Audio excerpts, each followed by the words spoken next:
আজ তো পিঠে খাওয়ার দিন, তাই মা বিকেল বিকেল একদম শুরু করে দিয়েছে উনুন জেলে। আর প্রথমে বানাচ্ছিল চিতই পিঠে, আর এটা তো এইভাবেই বানাতে হয়। আর এদিকে আমি ফোন দেখে দেখে আগের রাতে চাল ভিজিয়ে রেখেছিলাম বানাবো বলে সরু চাকলি। আর ফার্স্ট অ্যাটেম্পটে না বিশাল ভালো রেজাল্ট এসেছিল। এই যে, কিন্তু আমি হাল একদমই চাইনি। তো পাশের বাড়ির কাকিমা এসেছিল বাড়িতে, আর কাকিমা এসে আমাকে বেশ কিছু ছোট ছোট টিপস দিয়ে গেছিলো, আর সেগুলো ফলো করেই আমি আবার শুরু করলাম।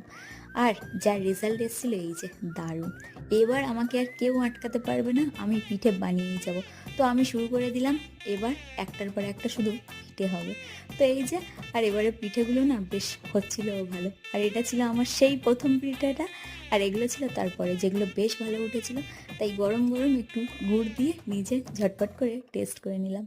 আর মা বানাচ্ছিল এদিকে মালপোয়া, আর তার সাথে করছিল রসবড়া, যেটা আমার সব থেকে ফেভারিট। আর তোমরা কে কি পিঠে খেলে বলো ঝটপট করে।